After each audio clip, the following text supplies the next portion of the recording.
Assalamualaikum. Waalaikumsalam. Wah, kompak sekali jawabnya. Kelas apa ini? 11 IPA ya. Masih kompak, jam terakhir sekarang? Iya. Tapi masih semangat? Masih dong. KM ada KM? Ada.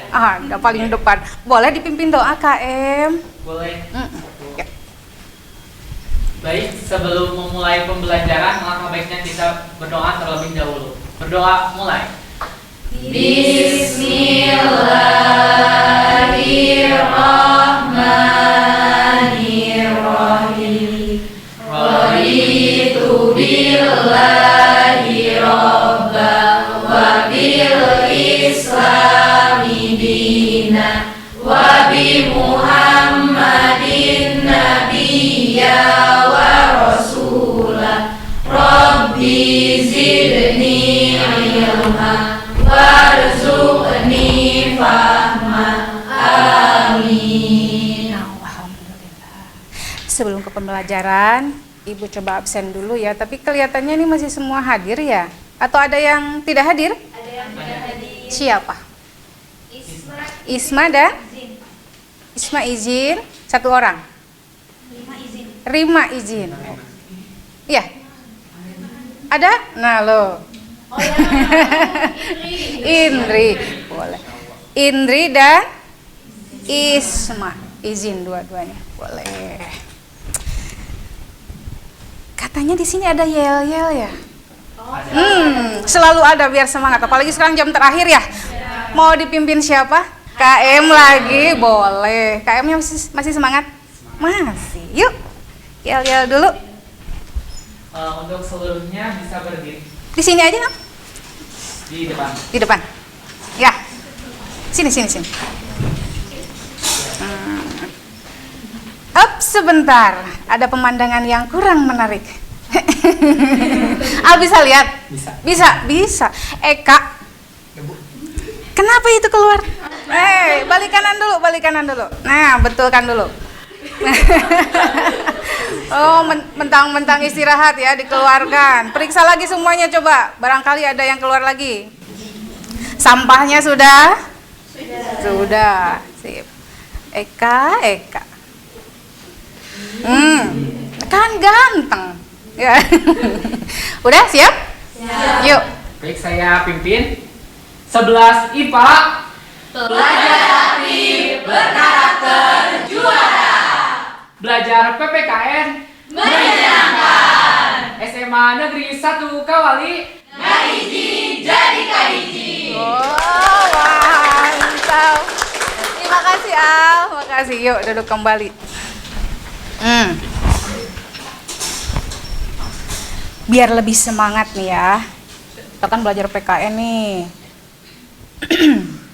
Kita coba nyanyikan dulu lagu nasional. Ya, lagu apa? Nah, tanah airku. Berarti kalian berdiri lagi. Biar enggak pegel, ya. Udah siap?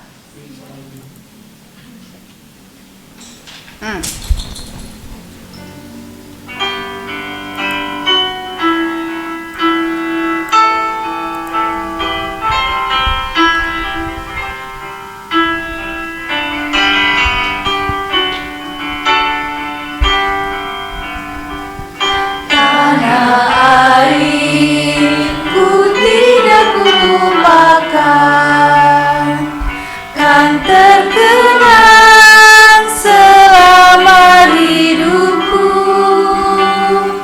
biarpun saya pergi jauh, tidak akan hilang dari kalbu. Tanahku yang ku cintai, engkau ku hargai. Oke, luar biasa, merdu sekali. Silakan duduk kembali. Yuk,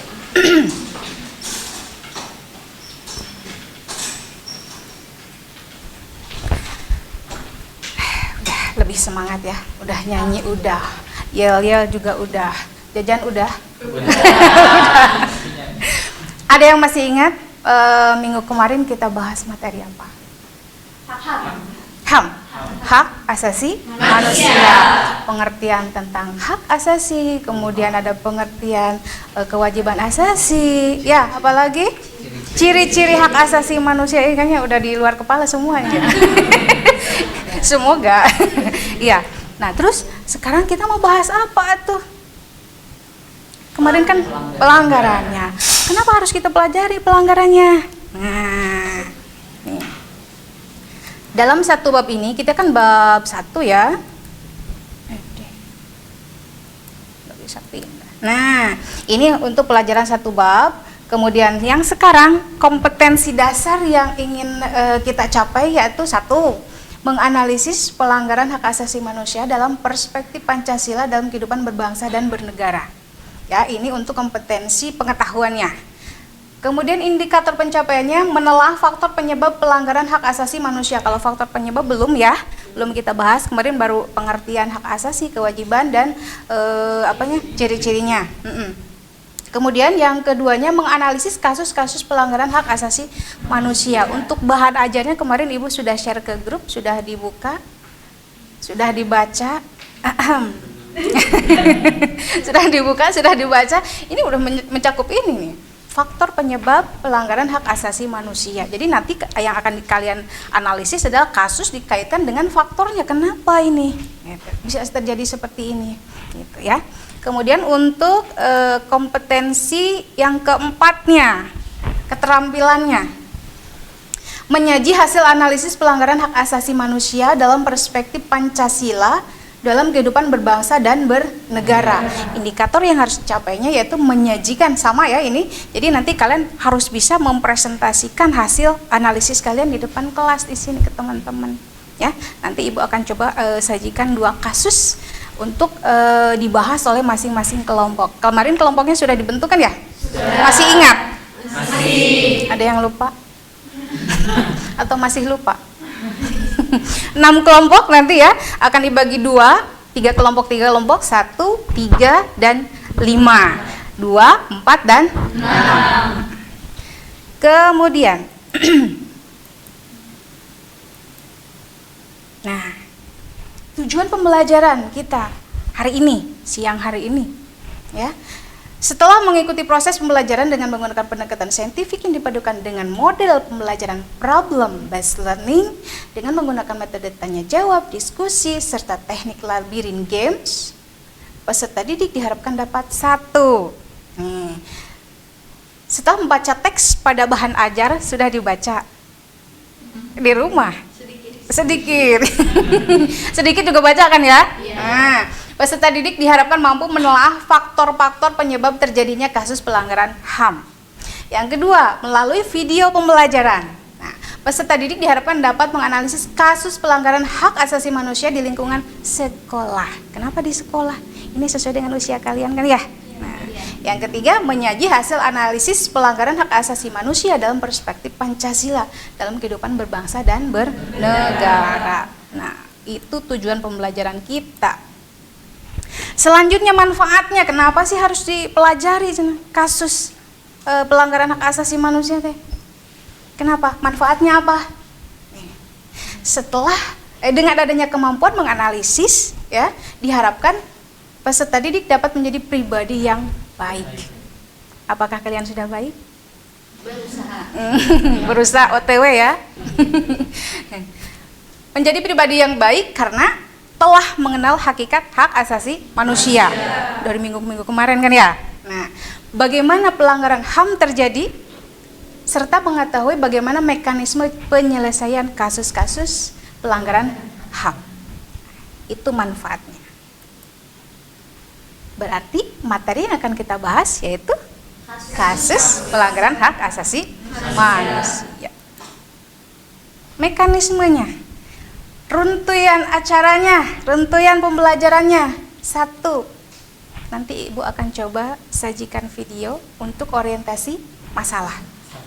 Setelah disajikan masalah, kalian akan melakukan penyelidikan atau diskusi. Setelah diskusi, melakukan penyelidikan, baru kalian akan mempresentasikan hasil penyelidikannya. Dan terakhir, ada post test. Ya, dengan teknik labirin. Ya, word wall. Ya. Baik, lanjut.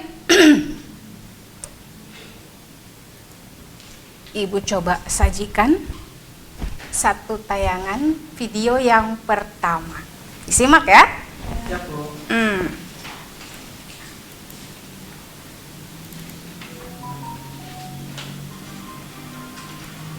Enam orang pelajar di Tapanuli Selatan, Sumatera Utara terpaksa berurusan dengan Polsek Tapanuli Selatan. 6 pelajar tersebut diduga menganiaya seorang nenek, di mana aksi mereka terekam dan tersebar di media sosial.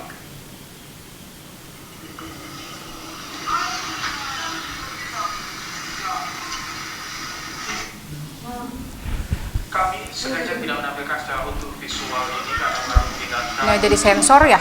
dan seorang nenek Tapanuli Selatan mengandung unsur kekerasan. Setelah ditangkap, pelajar ini mengaku tidak ada niatan menganiaya, namun hanya iseng kepada nenek yang menjadi korbannya. Selain Catat ya, itu, iseng. para pelaku dan orang tua pelaku meminta maaf pada korban dan keluarganya.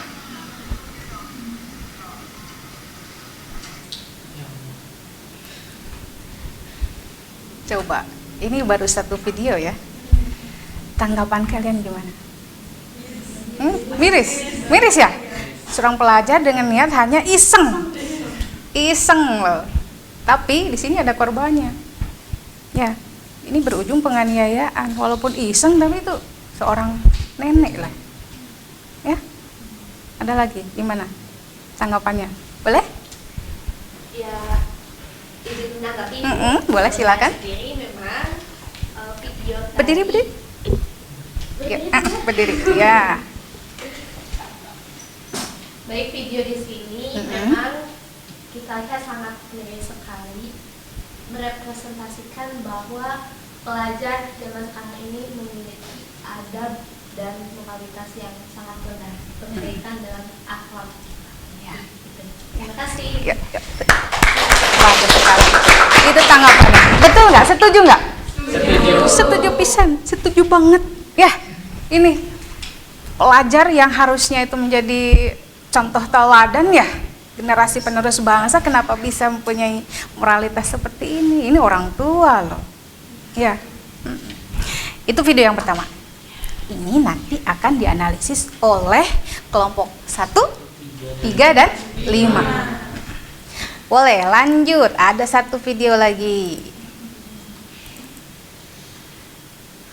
Dokter akhirnya memutuskan bahwa siswa SMP Negeri di Malang, Jawa Timur yang diduga menjadi korban penganiayaan dan perundungan di sekolah harus diamputasi. Ya, pihak keluarga saat ini berfokus pada penanganan trauma.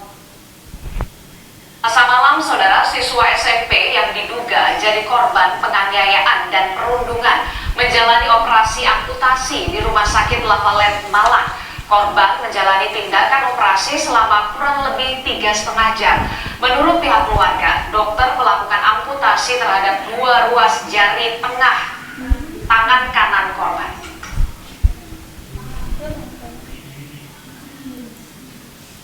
Dokter akhirnya Luar biasa kan peristiwa, 2 peristiwa tapi yang ngeri gitu, ya kan? Ngeri. Ada tanggapannya, boleh? Monggo, silakan. Mengenai kasus ini dari kelompok 2 mungkin. Ini kan nanti akan dianalisis ya oleh kelompok 2, 4, dan 6. Boleh, Al, berdiri dulu. Baik, tadi berdasarkan berita yang telah ditampilkan, yaitu seorang pelajar yang mendapati perundungan dari teman sekelasnya yang berujung diamputasi. Itu juga sangat miris, apalagi seorang pelajar kan biasanya itu berasal dari pembulian. Pembulian kemudian berujung merasa si pelaku itu melakukan hal yang tidak dapat membedakan yang baik dan salah, sehingga membuat korban. Boleh. Dan berujung diamputasi tangan korban. Terima kasih Al. Ya, jadi memang di sini sangat-sangat miris ya. Tadi perlakuan kepada orang tua. Ya, sekarang perbuatan kepada teman. Ya, teman sekelas. Mungkin bercanda ya niatnya, tapi luar biasa ujung-ujungnya kekerasan kan ya. Bahkan sampai harus diamputasi ruas jarinya loh itu. Ya, ngeri. Ada lagi tanggapan yang lain? Kelompok 4 barangkali? Atau kelompok 6? Ada lagi? Izin menambahkan Ibu. Boleh, berdiri cantik, yuk. Mungkin dari video tersebut dapat disimpulkan karena adanya suatu bullying yang dilakukan oleh sekolah, di mana mungkin seseorang yang membulinya itu merasa lebih berkuasa dibandingkan dengan orang yang dibully tersebut. Ya. Luar biasa, Melin. Ya. Karena merasa berkuasa ya, jadi dia itu bertindak semena-mena, gitu ya? Setuju? Nah, baik. Agar lebih enak lagi kita diskusinya, berarti itu udah merujuk kepada faktor penyebabnya kan ya? Kok bisa ini sampai terjadi seperti ini? Faktornya apa? Nah, jadi sebentar.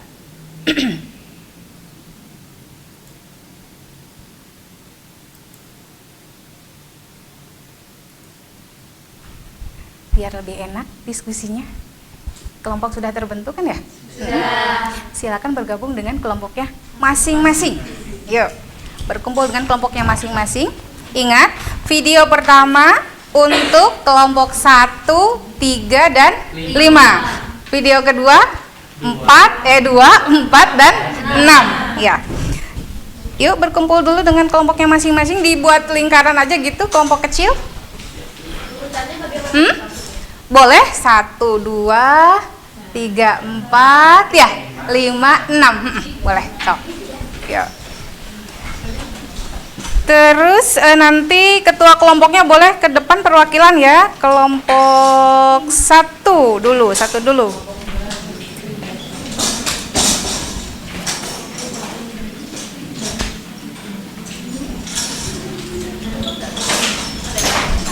Satu mana ini ya? Ini Neng nih. Ya. Usahakan nanti yang ke depan pakai itu ya. Kelompok 2. 2 mana? Ada. Kelompok 3.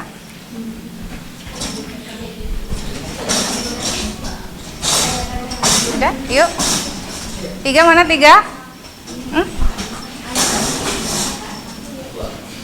Yuk.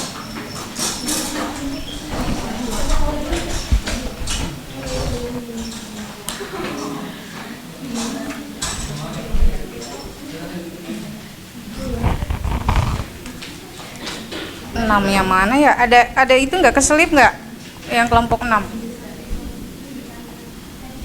Kelompok berapa? 5. 5 belum? 6?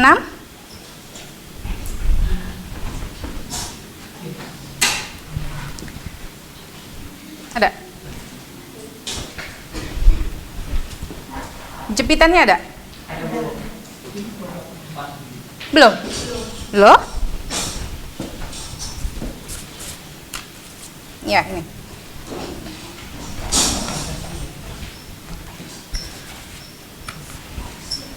Tadi mana ya? Ketinggalan di belakang tuh ya. Ya ini. Silakan diskusikan dengan kelompoknya masing-masing tentang 2 video yang tadi. Ya. Nanti namanya ada di sini. Ibu ternyata ketinggalan. Tadi kan ada ini gimana ya? Nyelip nih.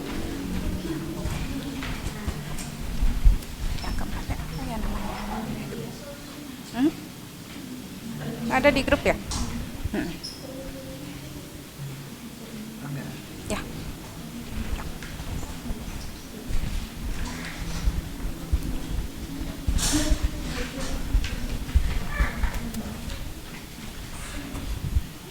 Ini untuk LKPD-nya kelompok 1. Kelompok 2. 2 mana? Al ya? Iya. Ya. 3, 4, 5, 6. Yuk, silakan dikerjakan. Mencakup faktor penyebabnya dan solusinya. Tuh.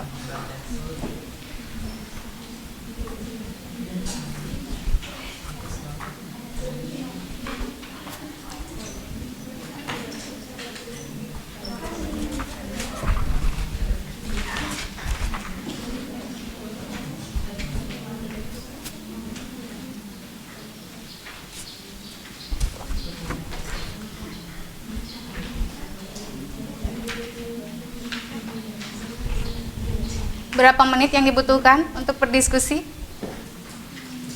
30 menit? Cukup? Apa 15 menit? Iya, sok. Nanti kita akan dengar pendapat dari kelompok yang berbeda.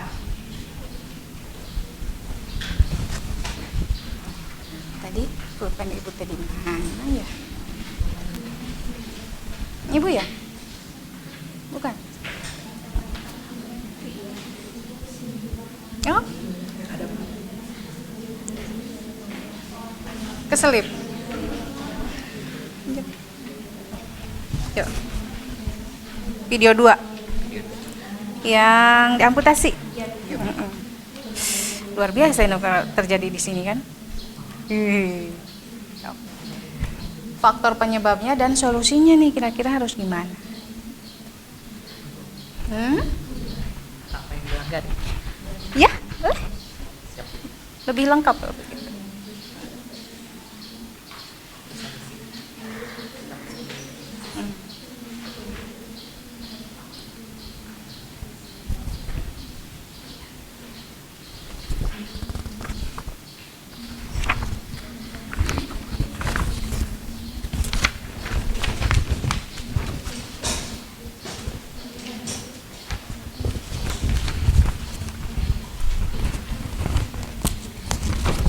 Yuk, semuanya partisipasi ya. Boleh, sumber mau buka-buka internet boleh, di buku paket juga ada ya. Dari bahan ajar juga yang kemarin Ibu kasih juga ada.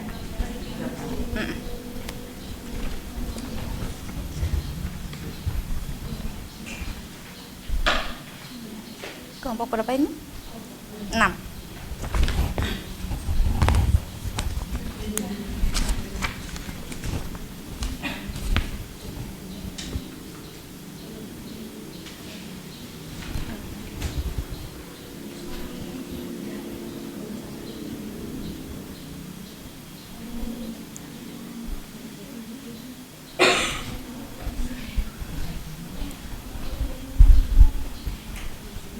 Berdua ini ya, hadir ya 2 orang. Ya. Video 1 seorang nenek, kebayang ya kalau misalkan itu terjadi sama nenek kita, ya Allah.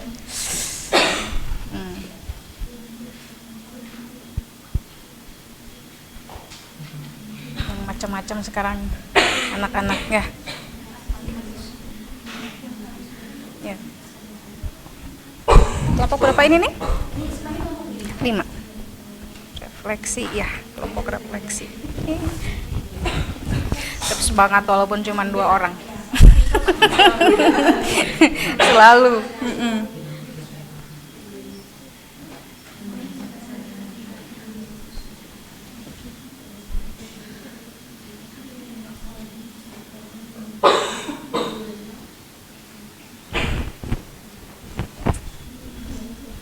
Ada kesulitan? Aman. Aman ya.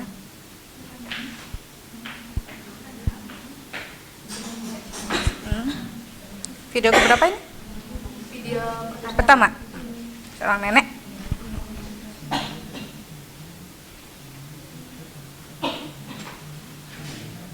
SMP padahal itu ya.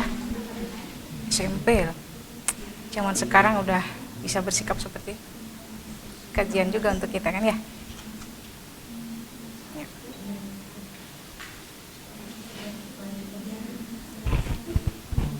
Ini. Kelompok berapa nih? 3. Lengkap ya kelompoknya ya?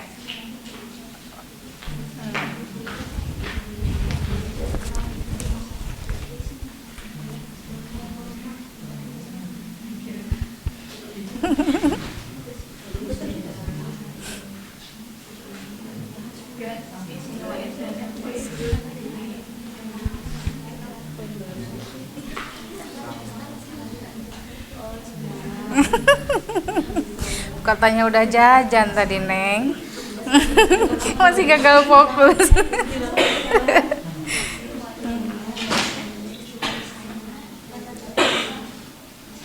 Internal, eksternal ya.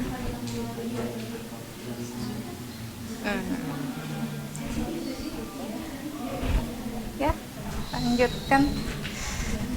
Halo, kelompok berapa ini? 1. Wis. Lengkap kelompoknya ya? Personilnya lengkap. 4 orang, boleh. Sudah sampai mana? Ada kendala? Sejauh ini belum ada. Belum ada. Wih, aman lancar ya? Video keberapa? Pertama? Nenek. Dianiaya oleh pelajar. Van suka jahil nggak sama nenek? Suka jahil mah boleh ya, tapi jangan kebablasan ya. Iseng mah boleh, jangan kebablasan ya. Bercanda boleh, jangan kebablasan. Kebayang kalau misalkan itu terjadi sama nenek kita nih. Jangan sampai ya. Udah macam-macam zaman sekarang. Baru sampai ke faktor penyebab. Jom, sedetail mungkin ya. Boleh, literasi boleh cari ke internet, buku paket boleh, bahan ajar pun nggak ada. Ya, semangat.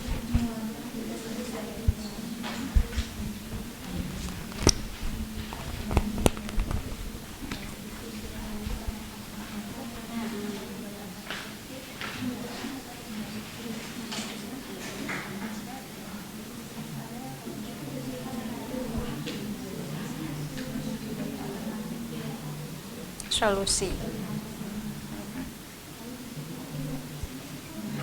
Boleh itu dari berbagai sudut pandang kita sebagai pelajar juga, atau mungkin kita sudut pandangnya sebagai kita posisikan sebagai orang tua boleh. Ya, ada sangkut pautnya juga itu kan. Atau mungkin dari sudut pandang sekolah bisa juga. Gimana rasanya itu kalau jadi sekolah anak-anak tersebut kan? Itu kan apalagi itu viral di medsos, otomatis kan terbawa juga. Jadi ketika kita melakukan kasus itu ya bukan cuma diri sendiri saja yang terseret kan, banyak orang-orang yang terlibat di sana nanti ke bawah. Itu juga bisa jadikan patokan untuk solusi. Ya, dilanjut. Itu juga jadi ikut ya, Bu? Boleh, silakan seluas-luasnya, sedetail mungkin, kalian bebas. Ada kendala? Ada apa? Mana?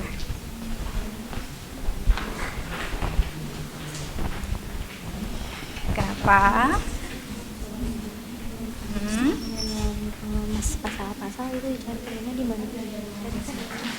Ya, Bu. Mm-mm. Nah, itu misalkan solusi dari penanganan dari masalah tersebut. Boleh? Tambahin. Boleh. Untuk solusi pasal-pasalnya di sini aja. Boleh, mangga. Boleh ya, dikaitkan dengan dasar hukumnya itu jauh lebih baik.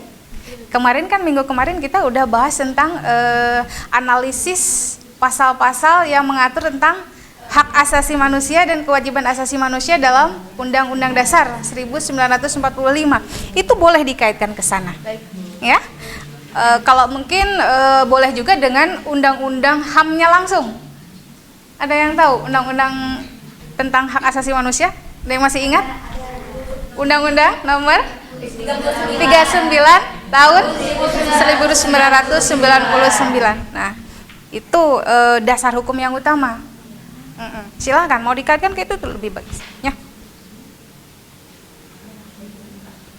Kemarin kan udah secara rinci kalian menganalisis setiap pasal, semuanya dikupas tuntas. Dari pasal berapa kemarin teh? 28 ya? 28 sampai J, A sampai J. Selain itu dari pasal 28 juga ada pasal yang lain. 29, 30, 31, 32, 33, 34. Ya, yang paling banyak itu di 28. Banyak optionnya juga kan, A sampai J. Boleh, itu lebih bagus.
Ada rutenya gitu.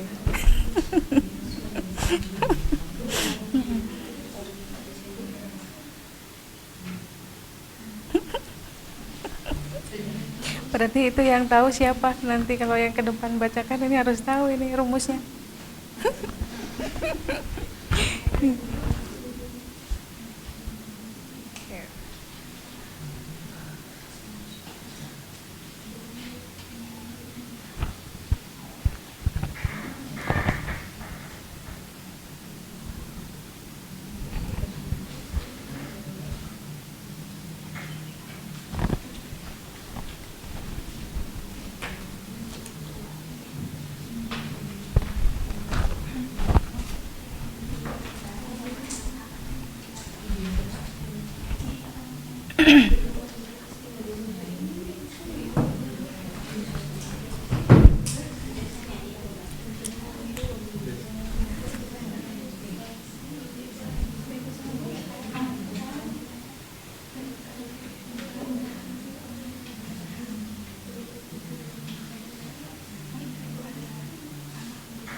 Interaksi dengan orang di luar. Nah, boleh itu kalau nanti kurangnya kesadaran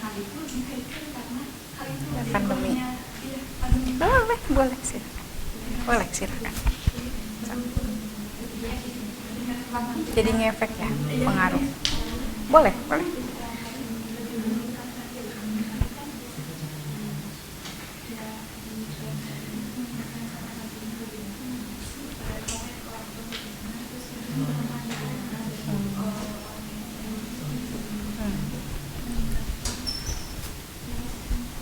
Masih berkutat? Monggo.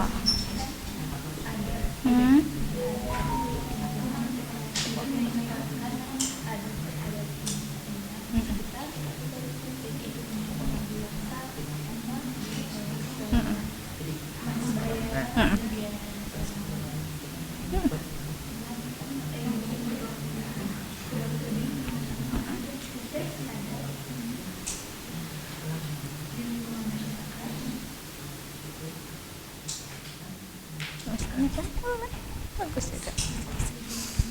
Luar biasa.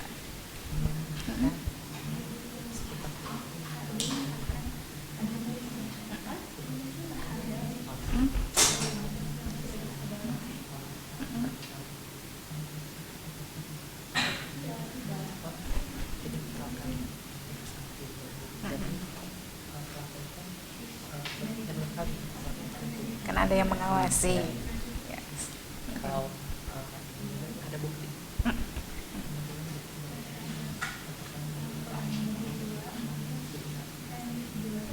Iya. Komplit. Sip. Tinggal disiapkan nanti siapa yang mau maju. Misalkan yang mau maju pakai ini ya, identitas.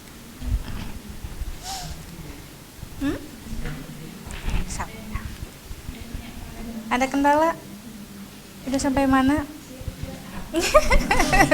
Masih dikawali? Udah sampai ke solusi? Dari sudut pandang siapa itu solusinya? Sudut pandang sebagai pelajar berarti? Iya.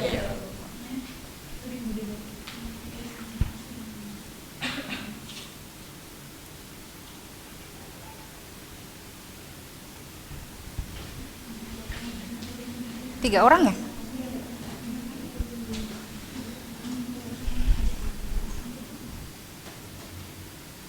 Kenapa bukan Eka yang nulis? Kan Eka tadi bajunya keluar, jadi Eka yang harus dihukum.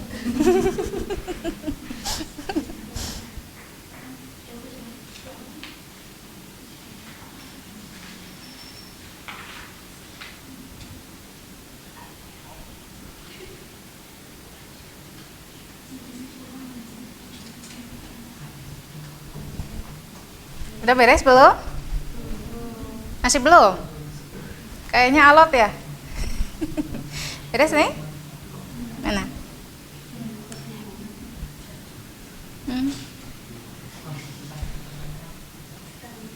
Bisa. Banyak ya pasalnya? Banyak. Tentang apa? Hamnya kan banyak. Kalau bisa lebih spesifik lagi. Misalkan ini 28 B ayat 2 tentang apa? Gitu. Ya intinya saja. Soalnya kan 28 itu juga kan masing-masing option itu kan dari A sampai J itu kan bukan cuman satu kasus aja kan, bukan satu masalah aja. Yang paling mendekati itu kira-kira lebih ke yang mana? Ya kalau misalnya bisa masuk semua, silahkan. Cuman setidaknya di situ tentang apa? Boleh? Apa nih? Apa? Tanggapan ini ada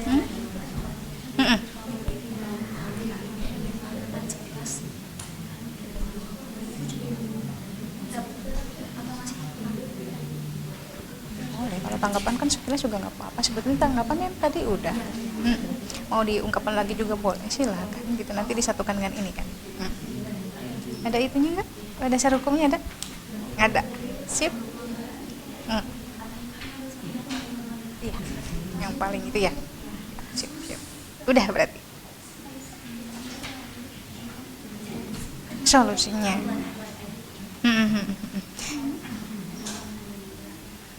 Boleh.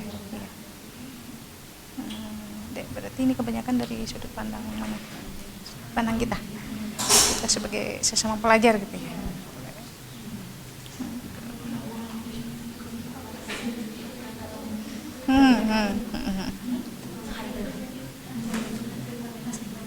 Bisa. Iya.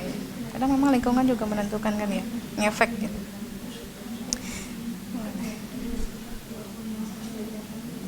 Cep. Ya.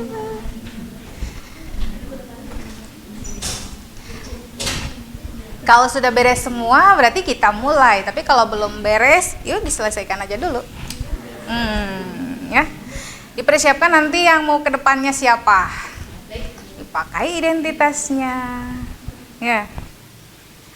Nanti satu kelompok ke depan ditanggapi oleh kelompok yang lain. Ya, barangkali ada yang mau menambahkan atau ada yang mau bertanya, disiapkan juga. Sudah? Ada dasar hukumnya enggak? Coba dikaitkan dengan gitu yang kemarin kita analisis kan banyak. Di UUD aja nggak apa-apa. UUD 1945. Lebih kemana? Itu masuk ya Bu? Ini masuk nggak sih Bu? Tentang apa? Tidak. Ini Nah itu. Video berapa itu? video pertama. Pertama. Iya? Ya. Bisa. Nanti kan kalau ke depan kan namanya nanti ada yang minta ini. Iya. Siaga.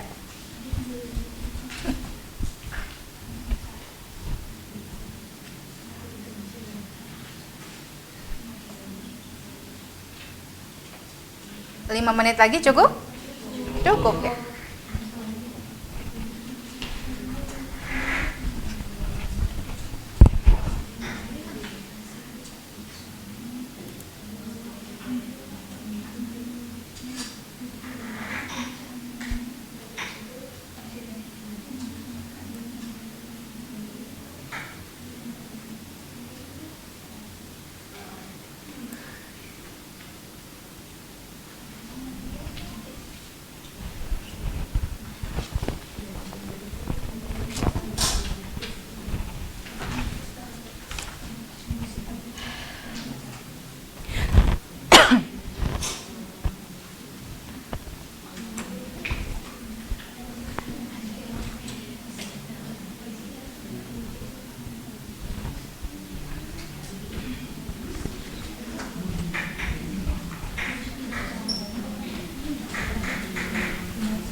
Jadi udah plus itunya ya, dasar hukumnya udah ada.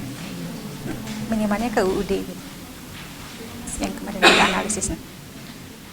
Ada dasar hukumnya. Ada. Dikaitkan dengan udah ada. Sip. Takutnya nanti ke depan kan. Apa?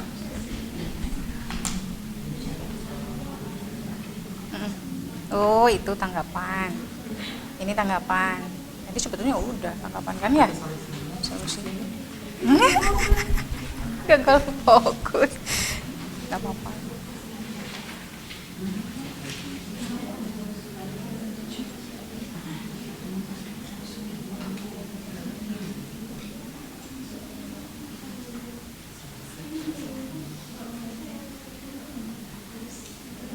Ini untuk keseluruhan. Ini untuk keseluruhan. Untuk si keseluruhan. Penyebab juga kan, mengenai penyebab dan solusinya.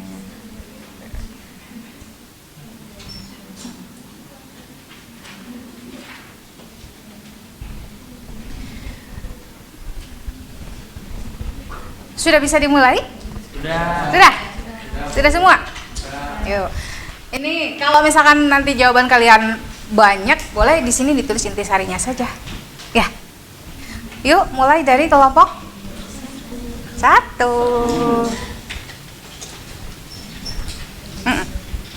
Yuk. Identitasnya mana? Oh, ada. Di bawah nggak kelihatan ya. Yuk. Assalamualaikum warahmatullahi wabarakatuh. Waalaikumsalam warahmatullahi wabarakatuh. Sebelumnya izinkan saya untuk memperkenalkan diri terlebih dahulu. Perkenalkan, nama saya Novasita Fitria sebagai perwakilan dari kelompok 1 yang diketuai oleh Ivan Maulana dan anggotanya ada Rima dan Deila. Langsung saja untuk mengefektifkan waktu, kita masuk ke dalam pembahasan dari tugas yang telah dianalisis. Dari tugasnya, yaitu untuk berdiskusi bersama teman sekelompok untuk menganalisis penyebab utama dari terjadinya pelanggaran HAM yang sudah ditunjukkan dalam video tadi di layar. Kemudian disuruh untuk mencari solusi yang bisa diterapkan untuk dapat mencegah agar pelanggaran HAM tersebut tidak terjadi.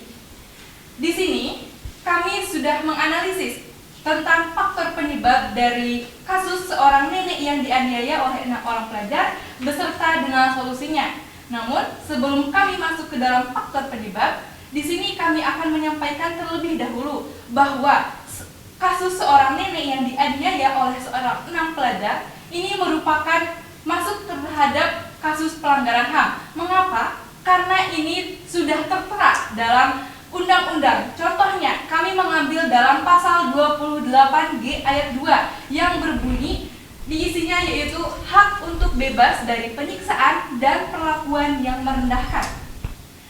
Dilanjutkan oleh faktor penyebab. Kelompok kami di sini menganalisis faktor penyebabnya adalah salah satunya yaitu kurangnya kesadaran mengenai hak asasi manusia. Kurangnya kesadaran ini termasuk ke dalam faktor internal dari seseorang yang melakukan pelanggaran HAM tersebut.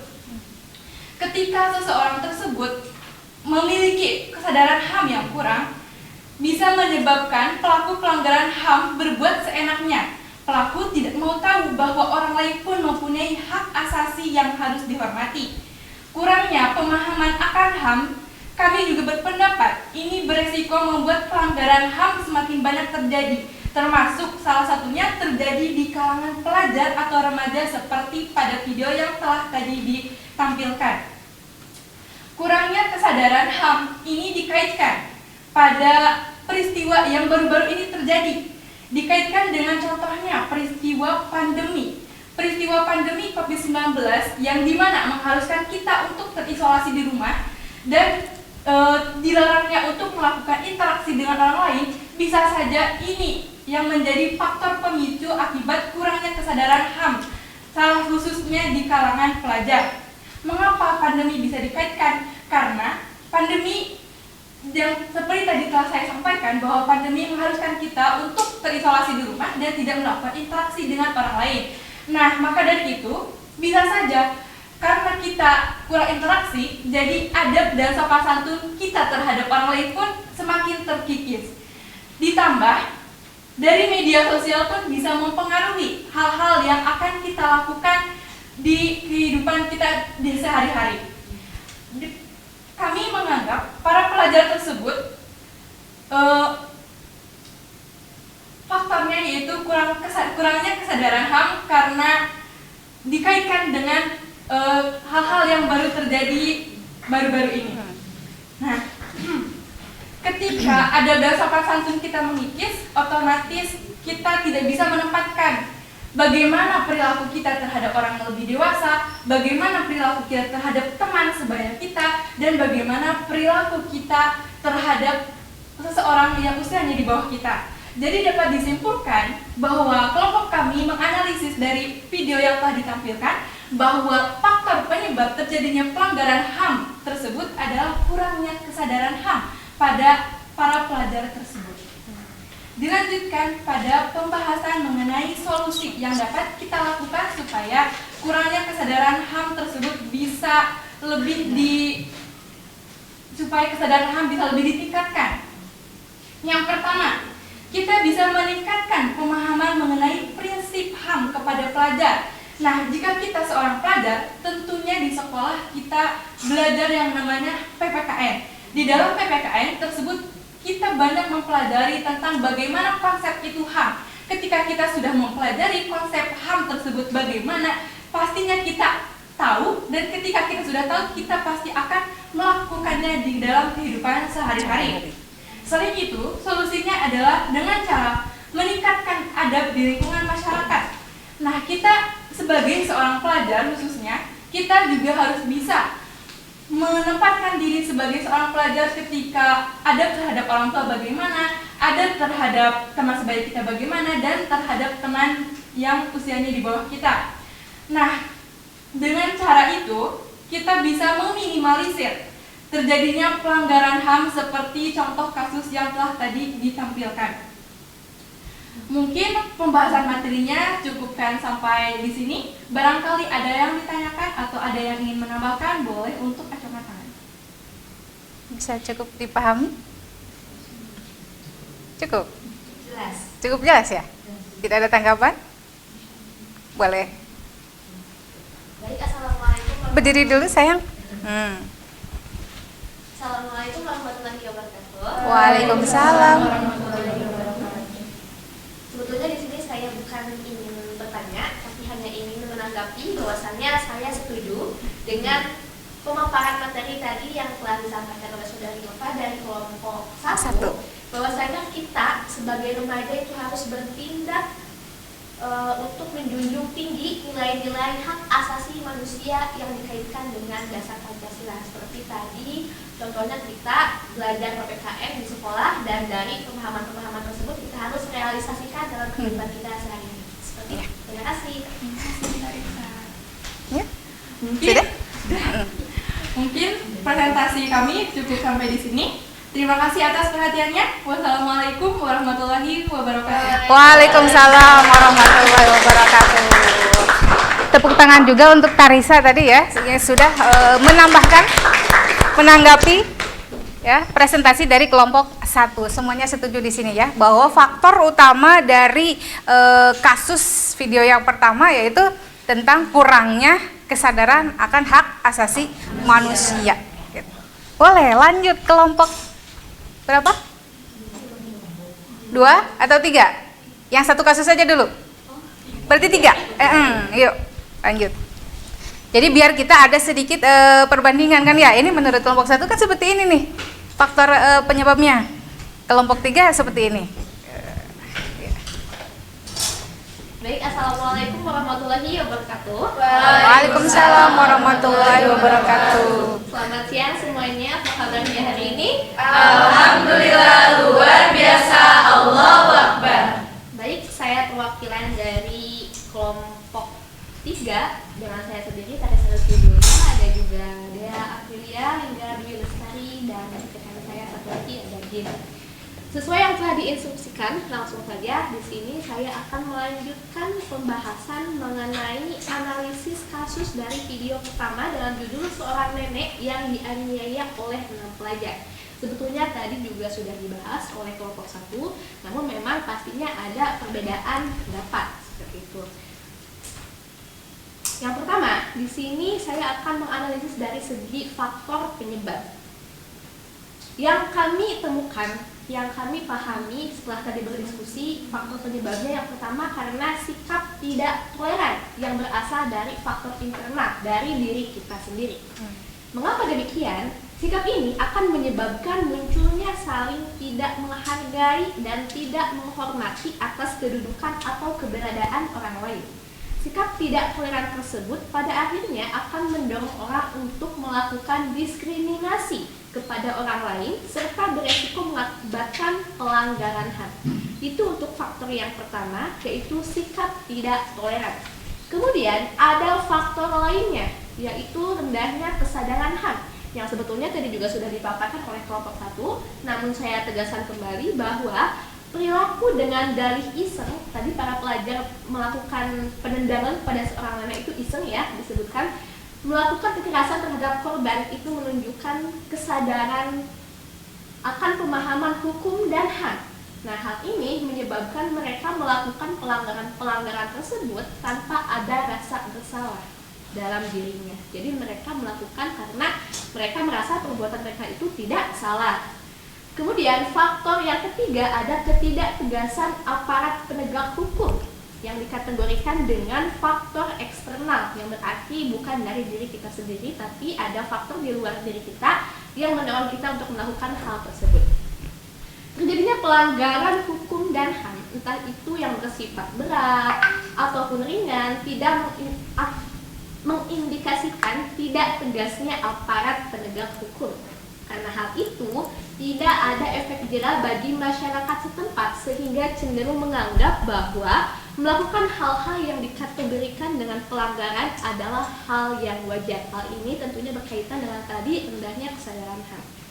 Nah, berdasarkan faktor penyebab tersebut, tadi juga sudah disebutkan ya oleh kelompok 1 bahwa kasus ini merupakan pelanggaran HAM. Nah, berarti para pelanggar telah melanggar hak asasi manusia sesuai dengan dasar hukum yang pertama pada pasal 28G ayat 2, yaitu hak bebas dari penyiksaan. Ada juga pasal 28I ayat 2, hak bebas dari sikap diskriminatif.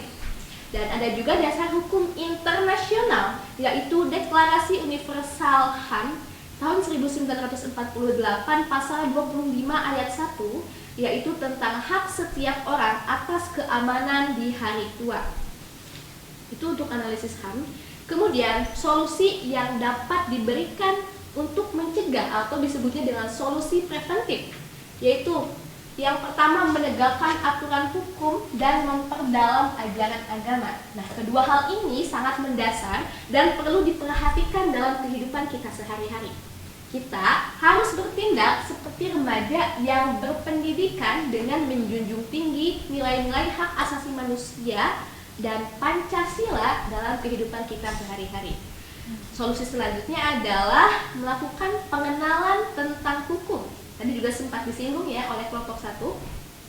Permasalahan dalam lingkup pelajar itu hampir selalu sama dari generasi ke generasi, yaitu kurangnya kesadaran hukum antar pelajar yang membuat para pelajar melakukan tindakan kekerasan. Seperti tadi dalam kasus ini yaitu menendang seorang nenek karena kurangnya pengetahuan akan sanksi hukum tersebut. Pengetahuan hukum secara mendasar itu dapat diberikan dalam pelajaran kewarganegaraan atau kita sebut dengan PPKN, ataupun menjadikan pendidikan hukum sebagai sebuah ekstrakurikuler seperti FPSH atau Forum Pelajar Sadar Hukum. Seperti di sekolah kita ini ya, alhamdulillah itu sudah ada. Nah, jadi menurut saya pendidikan hukum di sekolah itu menjadi unsur yang begitu penting dalam menyikapi kurangnya kesadaran hukum di kalangan remaja. Baik, jadi berdasarkan tadi yang saya paparkan bahwa faktornya di sini ada sikap tidak toleran dikategorikan faktor internal, rendahnya kesadaran HAM, faktor internal, dan ketidaktegasan aparat penegak hukum atau faktor eksternal. Untuk solusinya, menegakkan aturan hukum dan memperdalam ajaran agama dan pengenalan tentang hukum di berbagai kalangan. Baik, sekian pemaparan materi dari saya. Barangkali ada tanggapan ataupun pertanyaan dari teman-teman sekalian, dipersilakan. Wah, sangat antusias sekali. Terima kasih teman-teman. Ini berhubung waktu ya. Ini 4 kelompok lagi kan belum tampil ya. Kita ambil satu aja. Ya nih. Yuk, mau yang mana? Baik, karena tadi yang pertama kali mengajukan tangan Saudari Susi. Boleh. Silakan. Yuk, berdiri Neng Susi. Baik, bismillahirrahmanirrahim. Assalamualaikum warahmatullahi wabarakatuh. Waalaikumsalam warahmatullahi wabarakatuh. Izin memperkenalkan diri, nama saya Susi Ramawati. Di sini saya akan bertanya. Tadi kan saya itu menyimak dan memahami bahwasanya di faktor itu ada faktornya diskriminasi. Nah, diskriminasi seperti apa yang terjadi di kasus tersebut? Terima kasih. Baik, terima kasih atas pertanyaannya Saudari Susi. Jadi ini berkaitan dengan diskriminasi. Baik, izin menjawab Ibu. Seperti yang kita ketahui bersama, apakah sudah mengetahui apa itu diskriminasi? Jadi diskriminasi atau diskriminatif adalah tindakan kita memperlakukan seseorang secara berbeda, tidak adil karena atas dasar tertentu.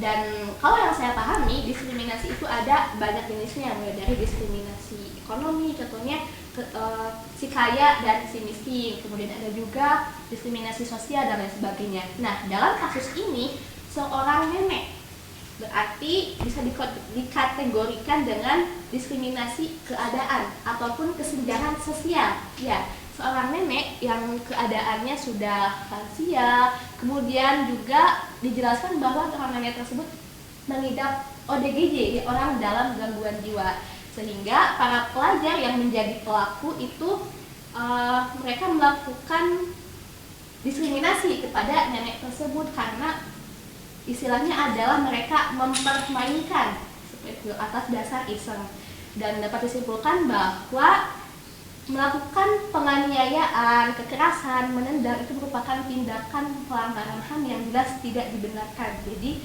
jangan menganggap remeh kepada seseorang, mau orang itu sudah lanjut usia, nenek-nenek, kakek-kakek, orang dalam gangguan jiwa, sudah sepatutnya kita memanusiakan manusia dengan menghormati, menghargai, dan toleransi kepada setiap orang. Seperti itu. Dapat dipahami Saudara Susi, jadi diskriminasi adalah kita memperlakukan orang lain secara berbeda atas dasar tertentu. Terima kasih. Sip. Baik, atas perhatiannya, terima kasih banyak. Wassalamualaikum warahmatullahi wabarakatuh. Waalaikumsalam warahmatullahi wabarakatuh. Luar biasa ya, Karita. Juga ucapan terima kasih dan aplaus dulu untuk Susi ya, yang sudah ikut partisipasi menanggapi dari presentasi kelompok 3 ya? 3. Bisa disimpulkan tadi ada berapa? 3 ya?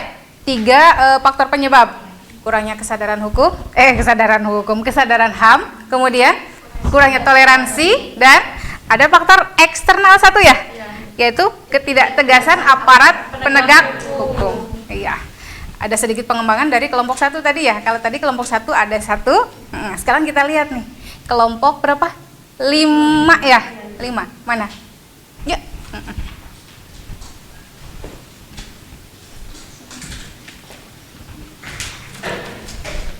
Assalamualaikum warahmatullahi wabarakatuh. Waalaikumsalam. Selamat siang semuanya. Sebelumnya perkenalkan dahulu, saya Hanum Hanita Piono dari kelompok 5 bersama rekan saya Isma, Galib, dan juga Rahma. Di sini saya akan memaparkan hasil kerja kelompok kami untuk analisis kasus video nomor 1 di mana ada seorang nenek yang dianiaya oleh 6 pelajar. Nah, kami di sini sebetulnya pendapat kami dan pendapat kelompok yang tadi sudah menampilkan juga sama, lebih ke sana, lebih ke kurangnya kesadaran mengenai HAM untuk penyebabnya. Namun di sini kami lebih menekankan bahwa kepada lingkungan dan lingkungan terdekat si pelaku itu mempengaruhi karakter si pelaku tersebut. Kami lebih menekankan kepada di sana. Jadi kenapa faktor penyebab kami menurut kami adalah kurangnya kesadaran mengenai HAM khususnya di lingkungan keluarga. Karena menurut kami lingkungan keluarga itu sangat berpengaruh terhadap bagaimana perilaku dan karakter si pelaku nanti berada di masyarakat. Lalu untuk faktor penyebab yang kedua, menurut kami peserta didik yang melakukan pelanggaran HAM tersebut bermasalah. Jadi kami merasa bahwa tentunya adanya perilaku yang menyimpang dari keharusan tersebut, moral yang tidak bagus tersebut itu disebabkan karena adanya masalah yang dialami oleh si pelaku. Contohnya si pelaku memiliki permasalahan di keluarga. Nah, dia itu melampiaskan permasalahannya tersebut dengan melakukan pelanggaran HAM di masyarakat. Seperti tadi di sekolah ya, seorang peserta didik melakukan tindakan kekerasan terhadap ODGJ yaitu nenek-nenek. Nah, untuk solusinya dari kelompok kami yaitu yang pertama meningkatkan pemahaman HAM khususnya di lingkungan keluarga. Karena tadi sudah disebutkan bahwa lingkungan keluarga, lingkungan masyarakat, lingkungan si pelaku itu tumbuh itu sangat mempengaruhi karakter si pelaku dalam bersosial begitu. Lalu yang kedua adalah memilih pergaulan atau lingkup pertemanan yang positif. Meskipun memang hal itu pun tidak lepas dari bagaimana prinsip si pelaku tersebut. Bagaimana si pelaku itu memandang hal yang benar dan hal yang salah di masyarakat. Lalu yang ketiga untuk solusinya yaitu menjalin komunikasi yang baik dengan anggota keluarga. Karena tentunya dengan menjalin komunikasi yang baik antar keluarga akan mendukung terjadinya keharmonisan di keluarga dan salingnya menghargai HAM di keluarga yang akan menyebabkan si pelaku memiliki karakter yang baik di masyarakat. Begitu singkatnya dari presentasi dari kelompok kami. Bila ada pertanyaan, kami persilahkan. Ada yang mau menanggapi? Jadi di sini lebih cenderung kepada lingkungan ya? Iya. Karena lingkungan juga di sini katanya berpengaruh pada pembentukan karakter si anak. Ada yang mau menanggapi atau sudah cukup paham? Sudah? Oke. Baik, terima kasih atas perhatiannya. Mohon maaf bila ada kesalahan. Wassalamualaikum warahmatullahi wabarakatuh. Waalaikumsalam warahmatullahi wabarakatuh. Kelompok 5 ya. Jadi dari 3 kelompok itu memang bervariasi ya. Tapi pada intinya bisa kita simpulkan di sini ada faktor internal dan eksternal. Semuanya ada masuk di situ ya. Baik, lanjut ke kelompok 2. Untuk video yang kedua ya. Monggo.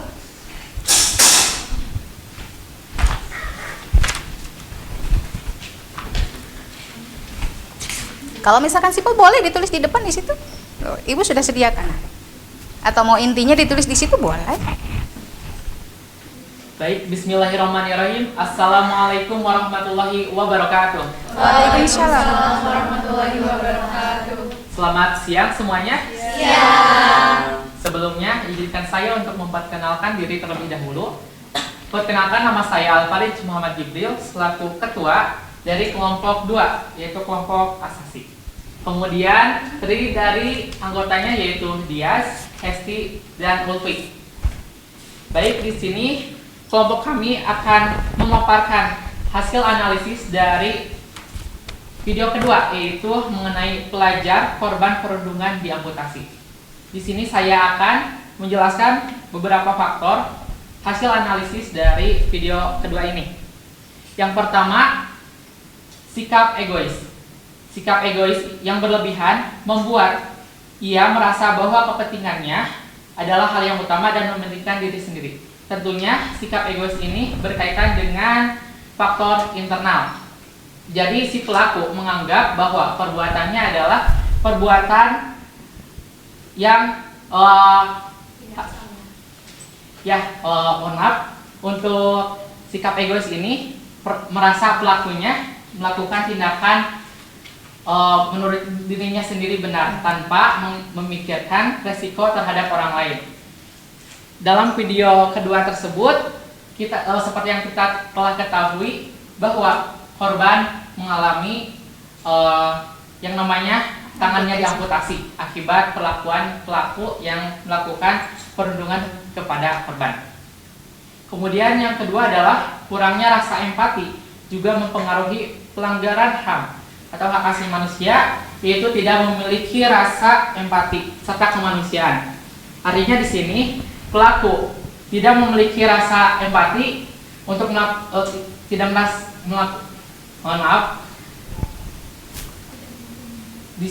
saya ulangi, kurangnya rasa empati di sini pelaku menganggap dirinya atau perbuatannya adalah hal yang benar.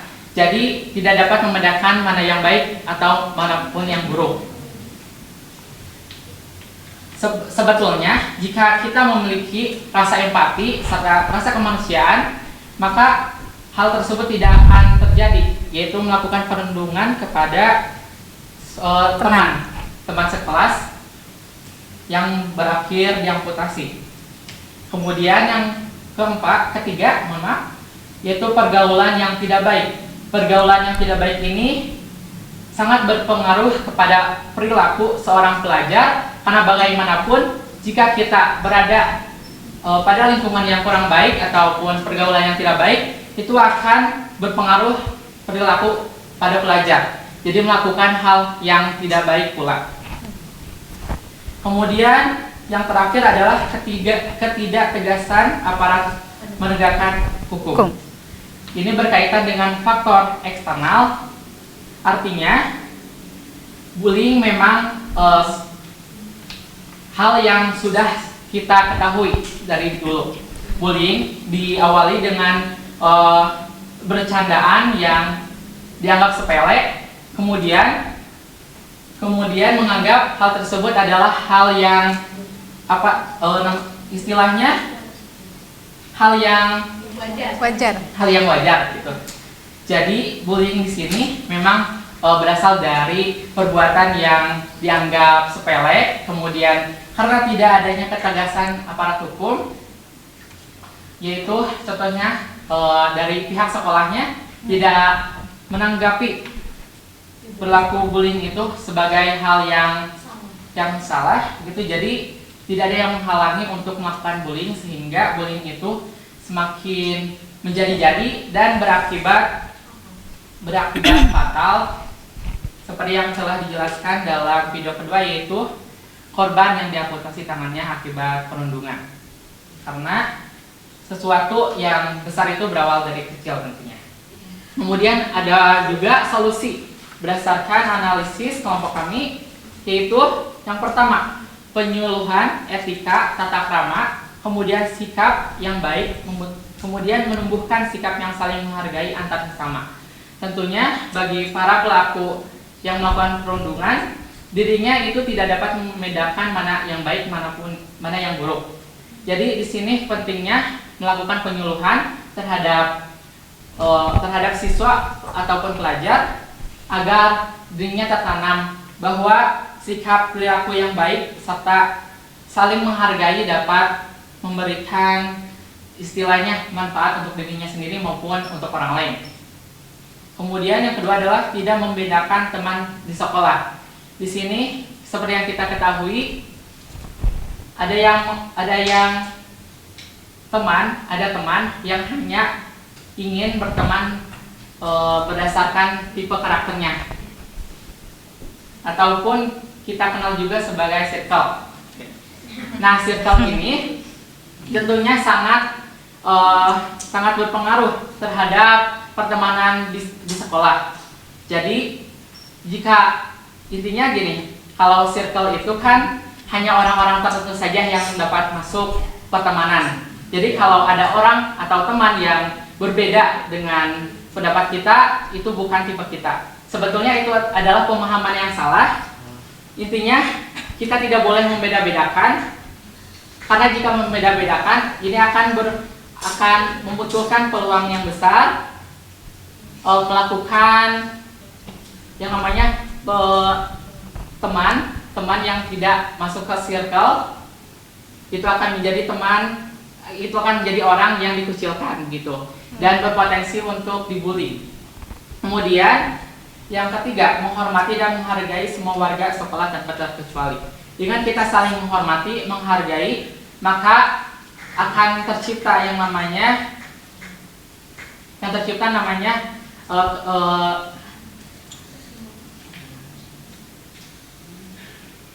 menghormati dan menghargai semua warga sekolah akan menimbulkan perasaan yang baik bagi antar sesama.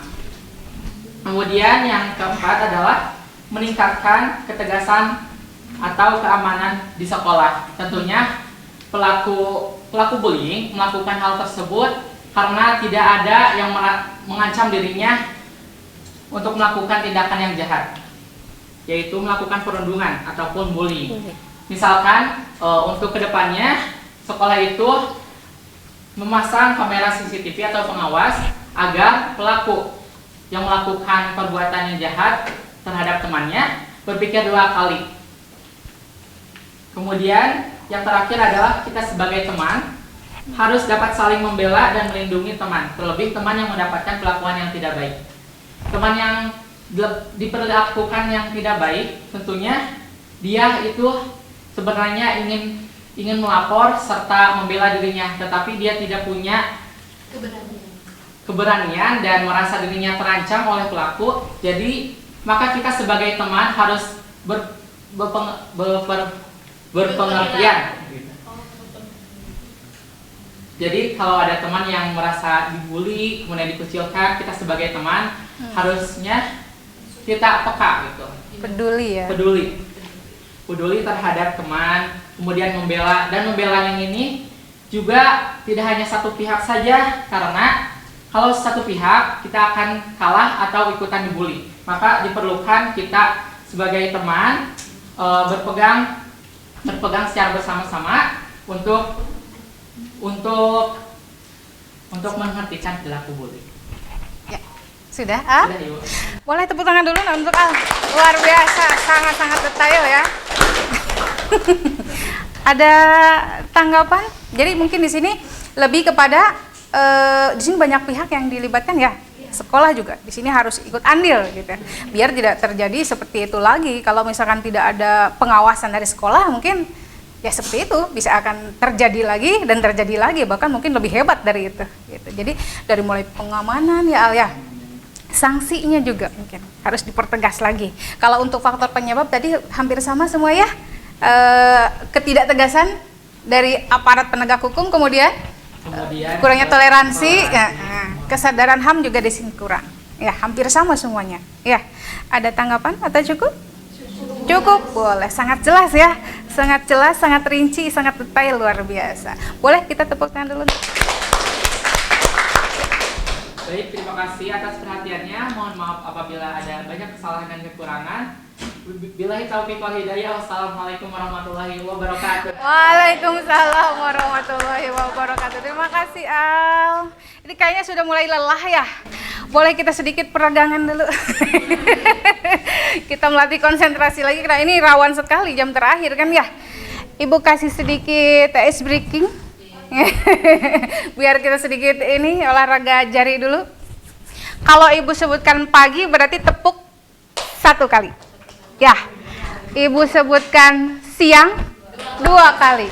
Malam 3. Malam tidak bunyi. Kenapa? Karena pada tidur. Nanti kebangun. Bisa? Bisa? Udah siap? Pagi. Malam. Balik lagi. Siang. Pagi. Pagi. Malam. Berarti masih konsen semuanya. Boleh dilanjut lagi. Yuk, waktunya sudah tinggal sedikit. Kelompok 4, yuk.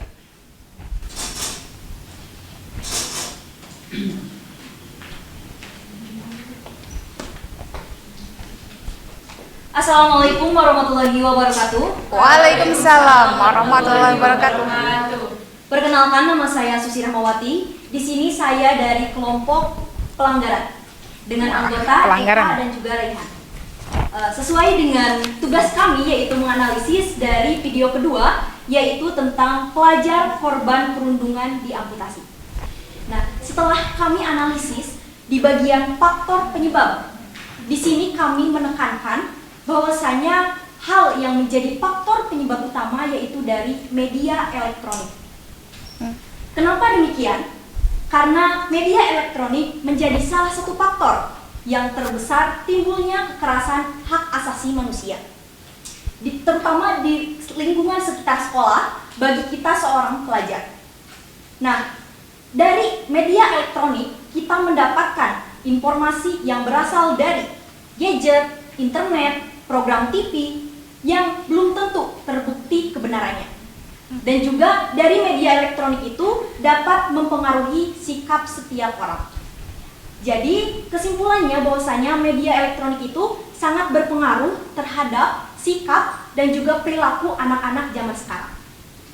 Selanjutnya, adapun pada sisi negatif yang terjadi jika media elektronik ini terus digunakan secara tidak baik, yaitu dapat menampilkan muatan-muatan yang tidak baik, terutama untuk anak-anak yang sedang menjalani masa transisi. Adapun penyimpangan-penyimpangan yang dapat terjadi ataupun perilaku yang biasa dilakukan remaja, diantaranya sering melakukan bullying, terus bahkan tidak sedikit yang berujung kekerasan. Jadi dari media elektronik tidak sedikit juga video yang ada negatifnya, tetapi pastinya ada positif. Tetapi kalau dilihat dari sudut pandang kelompok kami, jadi media elektronik itu lebih banyak ke sisi negatifnya. Seperti itu. Selanjutnya di sini kami ada solusi yang dimana bertentangan, yang dimana sama dengan hampir sama dengan kelompok 1 terutamanya. Tetapi di sini kami akan mengembangkan kembali bagaimana solusi yang telah analisis oleh kelompok kami. Yang pertama ada berpegang teguh kepada agama dan Pancasila. Yang kedua, mampu memanfaatkan perkembangan ilmu pengetahuan dan teknologi dengan baik, yaitu dengan sesuai kebutuhan. Kenapa demikian? Tadi di faktor penyebab juga sudah kelihatan bahwasanya jika kita menggunakan media elektronik tidak baik, berarti itu akan mengujungkan, jadi ujungnya itu kita akan mendapatkan sisi negatifnya. Terutama misalkan ada video bullying Jadi si anaknya juga nantinya dapat mengikuti dari video tersebut. Selanjutnya ada lingkungan pergaulan yang kondusif agar situasi dan kondisi dan hubungan sosial saling memberi pengaruh dan nilai-nilai positif. Tadi juga berkaitan dengan kasus-kasus yang lain, pastinya hal yang paling berpengaruh itu adalah lingkungan. Yang terakhir ada lingkungan keluarga, yaitu lingkungan yang ikut andil dan sangat berpengaruh terhadap perkembangan seseorang berdasarkan perilaku, terus apapun yang menjadi keseharianan dia, berarti itu juga berpengaruh terhadap keluarganya tersebut. Jadi peran orang tua itu sangat baik dan keluarga lebih dominan kepada mendidik sebelum guru itu. Jadi orang tua kita juga tentunya membimbing dan mengawasi kita serta memberikan perhatian yang super lebih terhadap perkembangan perilaku remaja. Nah, sesuai dengan kasus yang kedua, di sini kami mengangkat sesuai dengan undang-undang, yaitu melakukan pelanggaran sesuai dengan pasal 28B ayat kedua, yaitu setiap anak berhak atas kelangsungan hidup, tumbuh berkembang, serta berhak atas perlindungan dari kekerasan dan diskriminasi. Yang kedua, ada pasal 28G ayat kedua, yaitu berhak untuk bebas dari penyiksaan atau perlakuan yang merendahkan derajat manusia. Sekian dari presentasi dari saya. Bila ada yang ditanyakan, silakan. Boleh. Boleh. Baik, assalamualaikum warahmatullahi wabarakatuh. Waalaikumsalam warahmatullahi wabarakatuh. Selamat siang, saudari Susi. Siang. Di sini saya ingin menanggapi mengenai materi yang telah dipaparkan. Tentunya saya setuju dengan semua yang telah dijelaskan, terutama dalam poin solusi. Nah, yang ingin saya tanyakan lebih detail yaitu mengenai solusi yang pertama. Tadi disebutkan bahwa kita harus berpegang teguh pada agama dan Pancasila. Nah, ingin dirincikan lebih detail hal apa sih yang harus kita lakukan mengenai poin tersebut, terutama kita sebagai pelajar. Contohnya bagaimana dalam kehidupan sehari-hari. Terima kasih. Sama-sama.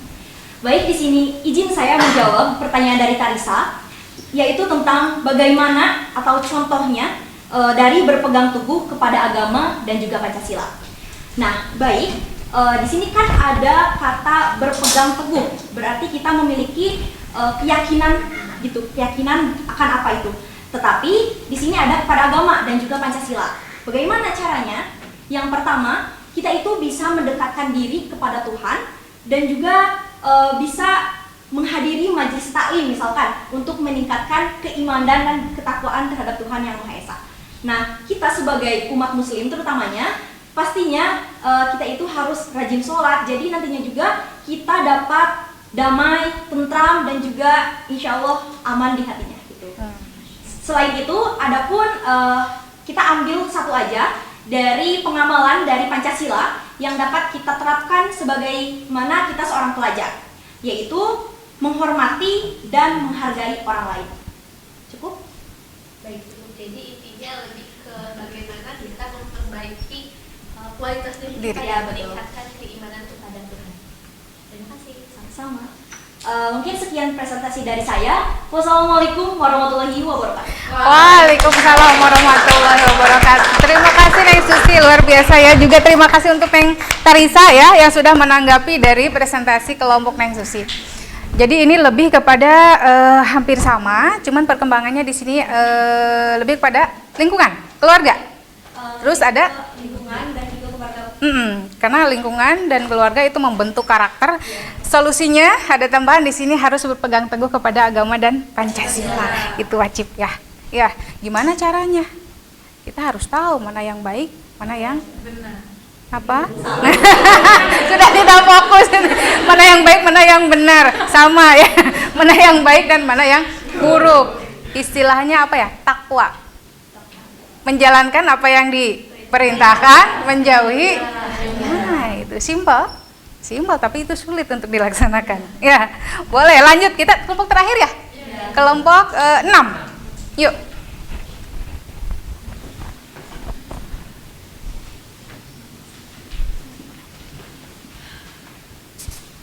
Assalamualaikum warahmatullahi wabarakatuh. Waalaikumsalam warahmatullahi wabarakatuh. Perkenalkan, saya Melindawati dari kelompok 6 yang beranggotakan Raden Tajikia, Natyasa, Desi, dan juga Desi. Di sini saya akan mempresentasikan mengenai kasus dari video yang kedua tadi mengenai pelajar korban perundungan diamputasi. Di sini kami terdapat pelanggaran undang-undang yang berkaitan dengan pelanggaran terhadap pasal 28B ayat 2 yang dimana isinya yaitu kelangsungan perkembangan hidup, dan di sana peristiwa tersebut dilanggar. Dan juga ada pasal 28G ayat 2 yakni bebas dari penyiksaan, pasal 28I ayat 1 hak untuk tidak disiksa, dan pasal 28J ayat 1 yang berisikan wajib untuk saling menghormati sesama. Selanjutnya yaitu ada faktor penyebab, di mana faktor penyebab ini yang pertama adanya kurang kesadaran HAM. Tadi telah disebutkan oleh teman-teman semuanya bahwasanya kurangnya kesadaran HAM ini tentu akan memunculkan suatu sifat yang buruk. Lalu yang kedua ada masalah pribadi dan mencari perhatian, di mana masalah pribadi dan mencari perhatian ini yaitu suatu masalah yang mungkin dialami oleh orang, dan ingin karena mencari perhatian itu maksudnya karena ingin berpenampilan lebih dari orang lain. Misalnya yang kita ketahui itu seperti penguasa yang disebut dengan istilah jeger. Nah, jadi ada jeger? Di sana mungkin seseorang itu membuktikan bahwa dirinya itu sumber penguasa begitu. Yang ketiga yaitu ada sikap tidak toleran yang merupakan faktor internal, dan juga ada inginnya berkuasa, merasa lebih dari korban yang dibully, dan juga ada pola asuh di keluarga yang salah. Nah, di dalam keluarga itu tentunya ada suatu keluarga yang tidak harmonis. Nah, dari suatu keluarga yang tidak harmonis ini biasanya menyebabkan seseorang anak itu melakukan penyimpangan sosial karena cenderung keluarganya, pola asuh di dalam keluarganya itu salah.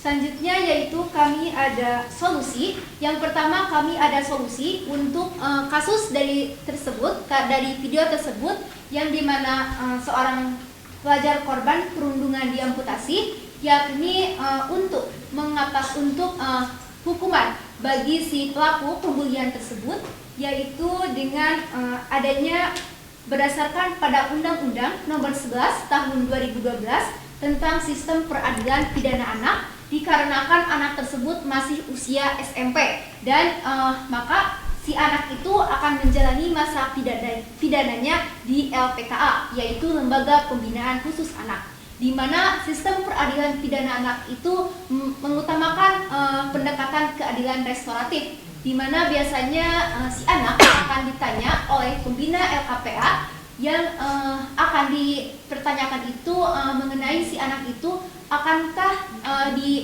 dikembalikan ke keluarganya, dididik secara teratur, atau jika keluarganya tidak sanggup maka akan dipola kembangkan oleh LPKA. Selanjutnya yaitu di sini ada untuk solusi supaya tidak ada bullying lagi, yaitu yang pertama menegakkan supremasi hukum di berbagai kalangan, dan juga mengadakan sosialisasi untuk menyebarluaskan prinsip hak asasi manusia, yaitu dengan cara di semua golongan, yaitu supaya dapat menyebarluaskan prinsip hak agar saling menghormati, saling menghargai antar sesama itu bisa terjalin. Sekian presentasi dari saya. Apakah ada yang mau dipertanyakan? Sudah jelas ya? Sudah sangat jelas. Baik, mungkin sekian presentasi dari saya. Mohon maaf atas kekurangan. Wassalamualaikum warahmatullahi wabarakatuh. Waalaikumsalam warahmatullahi wabarakatuh. Sudah semua kelompok tampil? Sudah. Berarti saatnya apa? Iya. Kalau Ibu lihat di sini memang luar biasa sekali ya, dari setiap kelompok di sini ada pengembangan. Ya, tidak hanya berpaku kepada ini cuma satu penemuannya, faktor penyebabnya satu, tapi lebih dikembangkan lagi oleh kelompok yang lain, dari mulai faktor penyebab dan solusi. Betul. Sekarang Ibu punya sesuatu.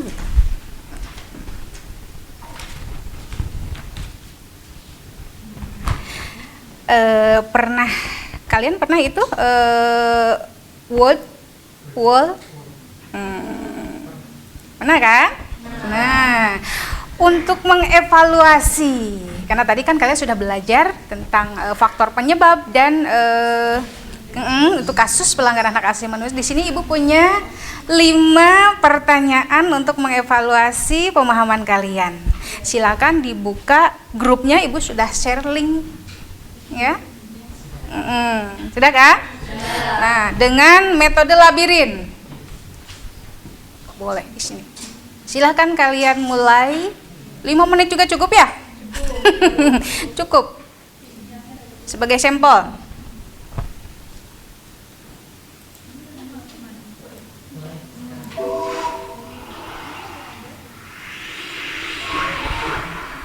Ya. Awas dikejar musuh ya sambil berpikir. Yuk.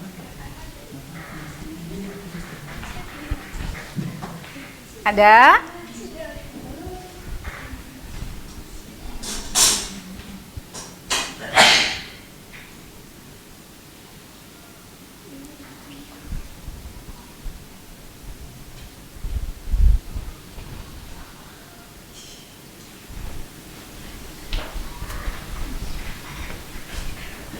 Ini sampel saja ya. Tuh.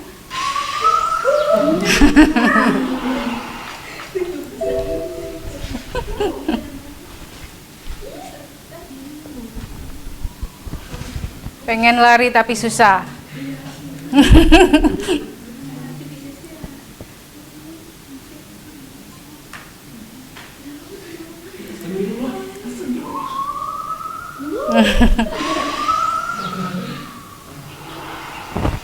Yuk.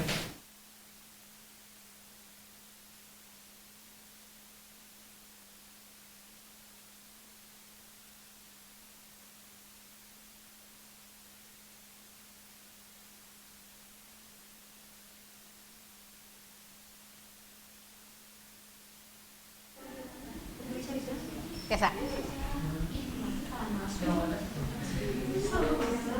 Bisa?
Ada yang sudah? Sudah? Ada yang kena musuh?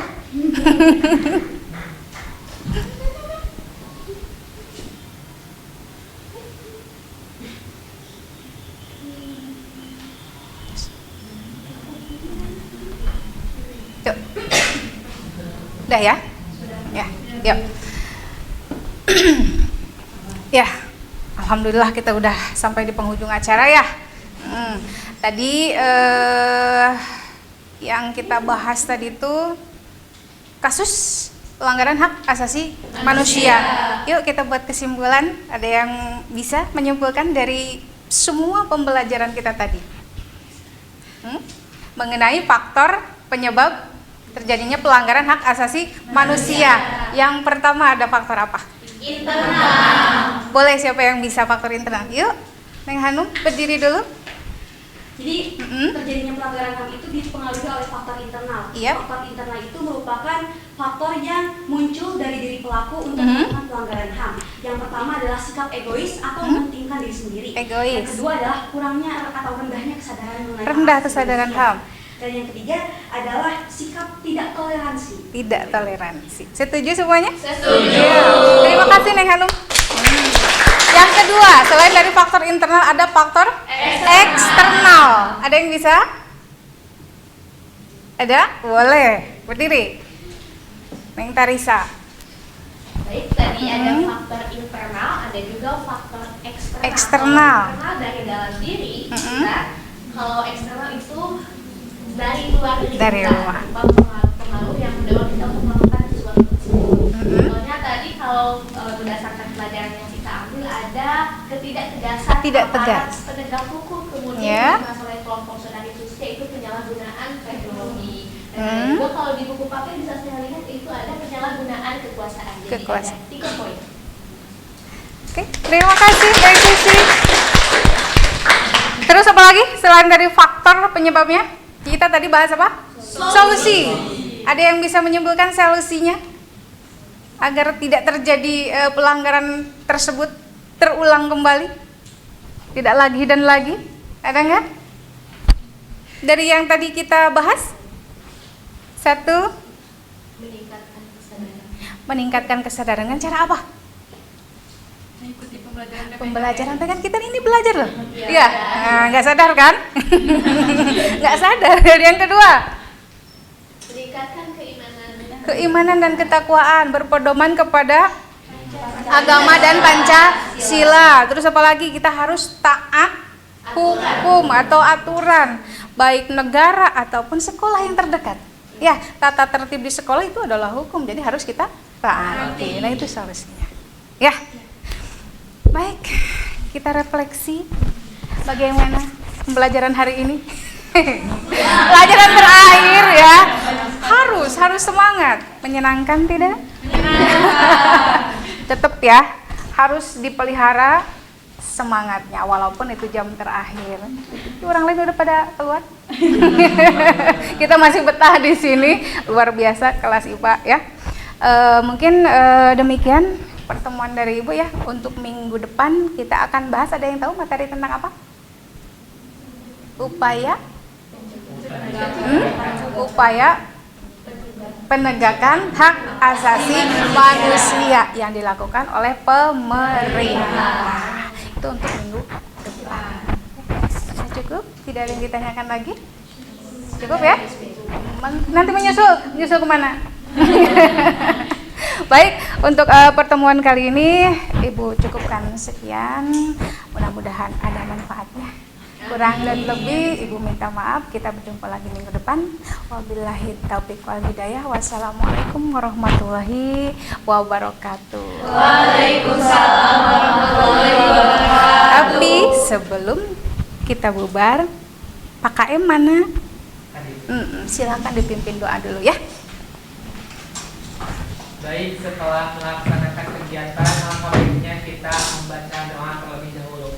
Berdoa mulai. Bismillahirrahmanirrahim. Subhanakallahumma wa bihamdika asyhadu an la ilaha illa anta astaghfiruka wa atubu ilaik.